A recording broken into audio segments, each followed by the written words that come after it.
যিনি মালিক লক্ষ্মীটি কোম্পানি, তাদের চা বাগান 5টা আছে আমাদের কৈলাসহর এবং কুমারঘাট মিলে। রাষ্ট্রমন্ত্রীর কাছে আপনি কি আপনার বন্দরের নেতাদের কাছে দায়িত্ব দিয়েছেন, তাহলে আরক্ষা দপ্তর উঠিয়ে দিন।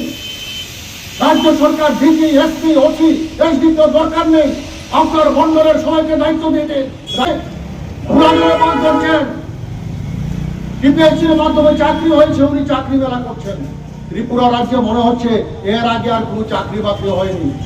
এই বিজেপি সরকার আসার পর 18 পর থেকে এই রাজ্যগুলো কিছু চাকরি হচ্ছে। প্রচার আমাদের রাজ্যের মধ্যে এখন আইন শৃঙ্খলা বলতে কিছু নেই। একদিকে গ্রামের মধ্যে আপনারা যান, লেগার কাজ নেই, মানুষের গরিব মানুষের হাতে পয়সা নেই।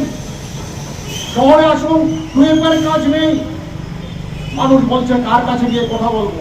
এই কৈলাসহরের মধ্যে প্রতিদিন প্রতিনিয়ত জলের জন্য, বিদ্যুতের জন্য, রাস্তার জন্য শহরবাসীরা সেখানে পথ অবরোধ করছেন। ভূজ্ঞে পর্যন্ত সেখানে নেই। বিদ্যুতের অবস্থা তো বলেই নেই।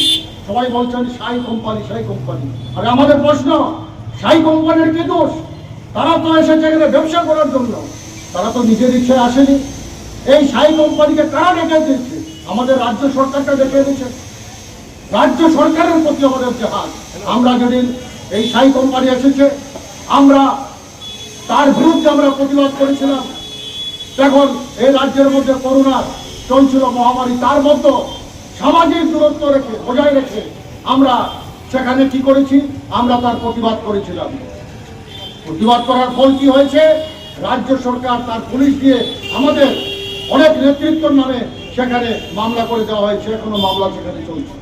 কত বড় নিষ্ঠুর হলে পরে সেখানে আমরা দেখলাম যে এখন মন্ডল না কিসের এক নেতা সেখানে গিয়ে সেই বাচ্চাদের উপর আক্রমণ করেছে।